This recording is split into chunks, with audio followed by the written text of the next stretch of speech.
Yes, yes, yes. You're now rocking with the best, Brooklyn Indigo. Welcome to the 9th installment of my vlog titled Power. Got something different for y'all. Come journey with me.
Welcome. Much blessings to you.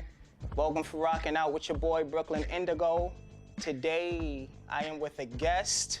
This is actually the first video podcast that I'm doing, titled Power, with the beloved Dadiana from Brooklyn, Brooklyn's very own. D, I appreciate you being here. Oh, my pleasure. Thank you for having me. I appreciate you, man. I feel like you were perfect for this episode. Power, no, not power like the TV show, but power meaning the power that we all harness within ourselves. Yes, that internal power. Absolutely, and just how to get it creatively flowing without like self-crippling ourselves. And you bring a unique female's perspective to the table, which I appreciate. So I just really wanted to feed off of you and get your personal perspective on the struggles that maybe women with the feminine energy go through and how they can actually claim and own their power and their divine sovereignty to get things moving for them and get the universe working for them in their individual lives. Like, what do you think about that? So I can only speak from my own personal experience, and I can tell you it's an everyday struggle to remain present and to remain within my own power. There's so many different ways we all give away our power. So I think that the key is to bring awareness to those things that we may do that do give our power away. So, and that can manifest in many different ways. Any way in which we are looking outside of ourselves for happiness, for satisfaction, for peace, because what we are innately is peace, love, and joy. So that's something that we should, just kind of be able to tap into. But again, it's much easier said than done. For sure. Like, I honestly feel like there's so many things going on today that is luring people and that's telling them that you should gravitate this way, to give your power away. You should be doing this, you should be doing that. Instead of just knowing that it's cool to be an individual, your individual self. And just because society doesn't necessarily say it's standard or it's a good look for him or her to do, we as people should all look into our individual selves and find out what works for us, whether people accept it or not. And that's us taking back our power, not necessarily giving it to what others think is acceptable or what society is setting the tone or the standards. Absolutely. I mean, you see it particularly in marketing practices, right? Take this pill and you'll feel better. Put this makeup on or do your makeup technique this way and you're gonna be beautiful.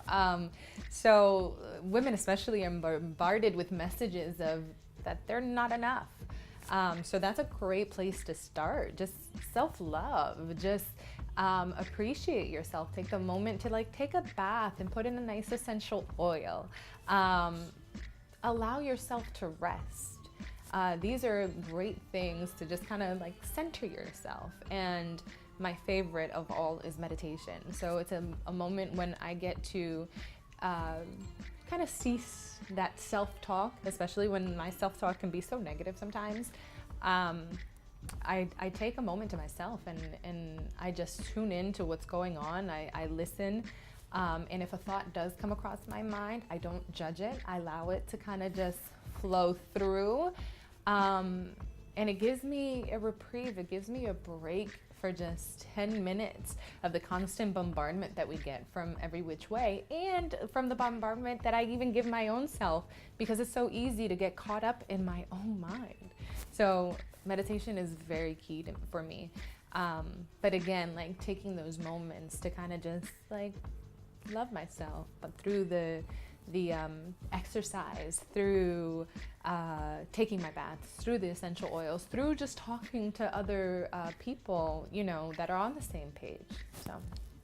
So Dee, let me ask you, like, do you feel that there's a standard way to actually meditate for somebody at the beginning stages of that may want to say, you know, I'm sure that I'll be able to get some sort of calmness from that? How do I actually do that? Is there a right or wrong way? What do you feel about that? And also your benefits that come from that help you like stand in your power? There's absolutely no particular way of meditating that's right or wrong. I just say, if you're starting off a meditation practice and you find it difficult at the beginning to kind of just sit there, start with 30 seconds. Start with a minute. Nobody's too busy to meditate for just a few seconds a day, or even for a minute or two. As you become more proficient in it, then you add on more time. I utilize an app called the Breathing app. It has different intonations to signal you to inhale and exhale, and also has preset amount of time for each inhale and exhale. Right now I utilize the 4-second inhale and the 4-second exhale.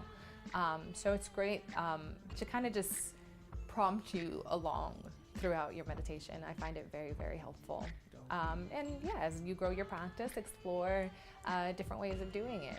Also, don't be judgmental. That's something that I'm just definitely, like, I think is very important when you're starting your meditation practice. Like, if you have a thought come across your mind, don't automatically go to, shoot, why can't I do this? Like, I'm no good. No, just let the thought be and let it go. As long as you don't attach yourself to it, it will find its way out of your mind. And as long as you continue and progress and practice, you'll get better at it, just like anything else, right? And what I find from it is that I feel more peaceful throughout the day. I'm able to pause before doing something that I know I shouldn't be doing and falling into some of my bad habits. And I take a second before, let's say, like emotional eating, which is one of my bad habits. Right, shit, mine too. So I feel more peaceful throughout the day, and I feel more tolerant throughout the day of myself and of other people. Super dope. So there's absolutely no wrong way to do it, but the benefits of that, of kind of being able to catch yourself and have clarity in your thoughts and in your mind before you decide to curse somebody the fuck out or whatever have you, that's definitely one of the benefits from it. But there's also many benefits and many different ways to do it. Just a walk through the park is a form of meditation, which works well for me. So we basically just sharing that. Yeah, absolutely. The goal is eventually to, you know, be at a space where you're not controlled by your mind, because we all have incessant thoughts, constantly thinking, and we so closely associate ourselves with those thoughts. We think that that's us, when it's not. Again, going back to this idea that we're peace, we're love, we are the person, we're the being hearing the thoughts, we're not the thoughts. So just some food for thought. Right. So it's for men, the energy is very strong, it's very masculine. With women, it's more, not less than, but a little bit more reserved and soft and comforting. What do you think about males' interaction with other men and the energy that's there, as opposed to males interacting with a female and the energy that's there that tends to be maybe a little bit more softer and maybe a little bit more understandable, and the upliftment that comes from that? So I think that caring too much or trying to fit into societal norms is a form of bondage in itself, right? You wanting to keep up some sort of image when, again, that's truly not who you are. None of us are the clothes we wear. None of us are the roles we play, right? But everybody's on a different journey. So if somebody wants to stop shooting them up and hanging out on the corner, hopefully eventually they'll get to that place where they understand that it's okay to not be super hard and super strong and do what maybe you've seen before from other people that have done it before you. As far as men finding kind of comfort in women helping them along, I'm a married woman, and I can tell you that it's not just been me leading my husband down this path, but he leading me down this path as well. We are all made up of feminine and masculine. So it's a balancing game. So my husband, my counterpart, my partner, he just helps me see myself in ways that I don't see myself because of all of the love that he gives me. So I don't think there's any definitive way for any particular person, because you might find a mentor in a man being a man. As long as it's somebody that's walking the particular path. I love this idea from Eckhart Tolle. I'm reading his book, The Power of Now. That book is serious business. If you have any interest in kind of like ceasing these incessant thoughts, that's the book to go to. But he talks about if a log that's just begun to burn is put next to a log that has been burning very, very bright for even longer, that newer burning log benefits from that fire. So that fire, that person that's been walking this path for longer, could be a man or a woman, as long as you're open. It's about the openness to be there. Like your tutelage can come from anyone, I think. Dope. So my final question is, what do you think is a good statement to leave with viewers, basically for them to really feel more comfortable with just making better choices to them and living a more productive life as far as claiming their power and directing it where it is that they want to go, as opposed to it being scattered all over the place? I wouldn't say just be patient with yourself. It takes time. It's a constant going back and forth with yourself. I mean, I know I go through it on a daily basis, but it's okay to be vulnerable. It's okay to fall, because one day you're gonna get back up and you're not gonna fall, right? And it might take 20 times falling, it might take 100 times falling, it might take 1,000 times, but as long as you love yourself every single time, one day you won't fall again, and just keep at it. It takes practice. That's amazing. I think that was a good way to leave off on.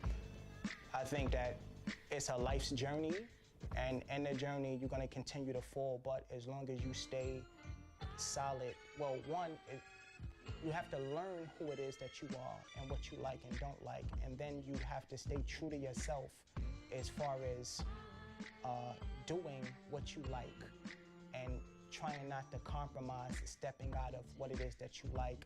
I feel like that's a good way to stay on the path to joy and love. So I appreciate you sharing. I appreciate you giving me the divine feminine aspect of what you think regarding this topic. And I appreciate you having me. Thank you so much. Thank you, beloved. I appreciate you, man. Thank you, Brooklyn Indigo, the amazing Dadiana, Brooklyn's very own. Peace and love.